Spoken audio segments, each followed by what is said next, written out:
আসসালামু আলাইকুম ভিউয়ার্স, আমি এখানে কিছু ফল নিয়েছি জুস তৈরি করার জন্য।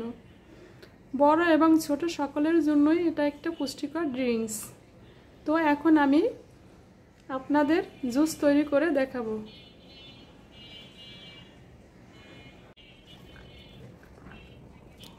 এই জুসটাকে আমরা ফ্রুটস মিল্কশেকও বলতে পারি।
এখানে আমরা আপেলটাকে ছিলে টুকরো করে নিয়েছি এবং 2 চামচ গুঁড়ো দুধ নিয়েছি এবং কলা ছুলে টুকরো টুকরো করে নিয়েছি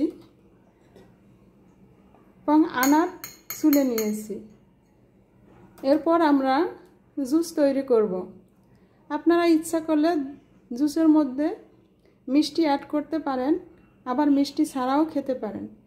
তবে বাচ্চাদের জন্য মিষ্টি দিলে বাচ্চাদের রুচিসম্মত হয় এবং বড়রা মিষ্টি না খেলে মিষ্টি ছাড়াই জুসটা খেতে সুস্বাদু হবে। তো চলুন আমি জুসটা তৈরি করি।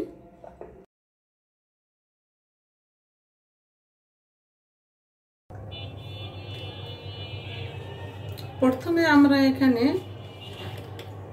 ফ্রিজ থেকে কিছু ঠান্ডা পানি দিয়ে দিলাম।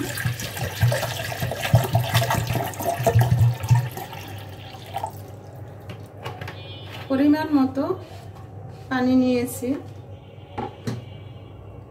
এরপর আমরা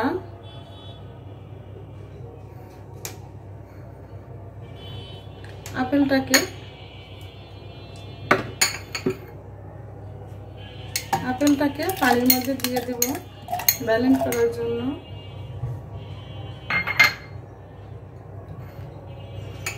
এবং এর সাথে কিছু আনার দিব।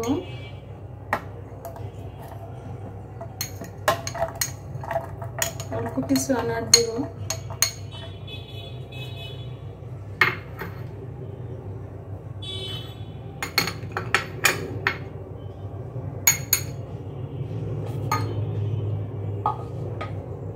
এখন আমরা আপেল এবং আনারটাকে আগে ব্যালেন্স করে নেব।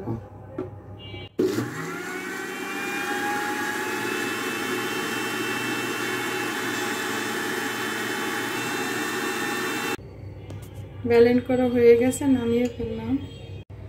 আনার এবং আপেল আমাদের ব্যালেন্স করা হয়ে গেছে। এখন এর মধ্যে আমরা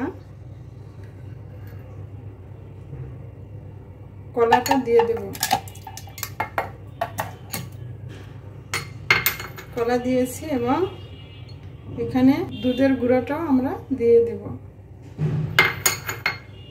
এখন আবার আমরা এটাকে ব্যালেন্স করব।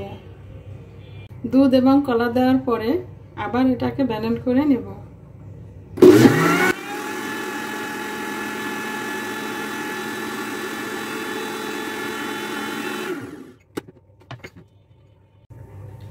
ব্যাস, আমাদের জুস তৈরি করা হয়ে গেল। এই যে কি সুন্দর হয়েছে। এখন এটাকে আমরা সুন্দর করে পরিবেশন করব।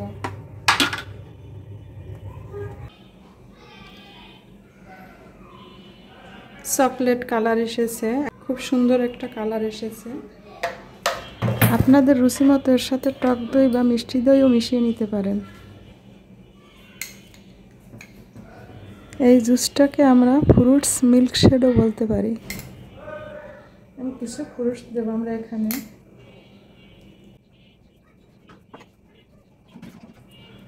এবং কিছু সৌন্দর্যের জন্য পুদিনা পাতা অ্যাড করব।